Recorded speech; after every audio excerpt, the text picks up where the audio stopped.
ওকে জি। ওকে, আজকে আমরা মূলত যে ক্লাসটা শিখতেছি সেই ক্লাসের নাম কি?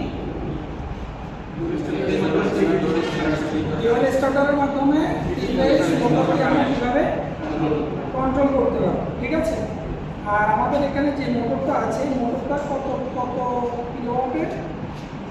এটা আমাদের 0.18 কিলোওয়াট, ঠিক আছে? আগে আমরা সাধারণত জানি যে 1 থেকে 5 কিলোওয়াট মোটর পর্যন্ত আমরা ডিউয়াল স্টার্টারের মাধ্যমে কন্ট্রোল করতে পারি। এর উপরে যদি যায় সেক্ষেত্রে আমরা স্টার্টার ইউজ করব। এবার আসা যাক যে আমরা মূলত সার্কিটটা আমরা কীভাবে কানেকশন করছি সেটা বাস্তব চিত্রটা আমরা তুলে ধরব, ঠিক আছে? তো এবার আসা যাক, আমরা প্রথমে সাধারণত আমরা একটা 3 ফেজ এমসিবি নিব। 3 ফেজ এমসিবি নিব, পাশাপাশি আমরা কন্ট্রোল সার্কিটের জন্য একটা ডাবল পোল এমসিবি নিব।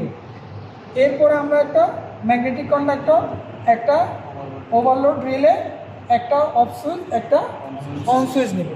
পাশাপাশি একটা আমাদের মোটর থাকবে এবং আমরা এটাকে কোন পজিশনে আছে আমাদের বর্তমানে সার্কিটটা সেটা জাস্টিফাই করার জন্য 3টে ল্যাম্প আমরা ইউজ করছি। একটা হলো যে গ্রিন, একটা হলো যে রেড, একটা হলো ইয়েলো।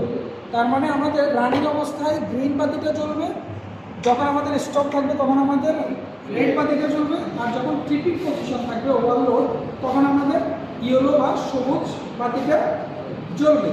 এবার আসা যাক আমরা কিভাবে এটা কাজ করে। আমরা এখন যদি লাইন দিই তখন আমরা জিনিসটা বাস্তবে দেখতে পাবো, ঠিক আছে? আমরা এবার 1 বাই 1 আসি। প্রথমে আমরা লাইনটা দিব, লাইনটা দেওয়ার পর পাশাপাশি কন্ট্রোল সার্কিটটাও অন করব। অন করার পরে এখন আমরা যদি অন করি সেক্ষেত্রে আমাদের সাথে সাথে সবুজ বাতিটা নিভে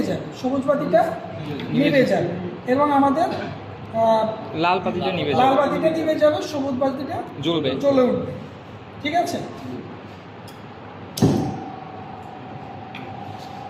আমাদের এখন বাতি জ্বলতেছে, সবুজ বাতিটা এবং লাল বাতিটা নিভে গেছে। এখন আমরা এটাকে যদি এভাবে উপর চালাই, যে কোনো সময় যদি আমাদের ট্রিপ করে সেক্ষেত্রে আমাদের জ্বলবে যে ইয়েলো কালারের বাতিটা জ্বলবে।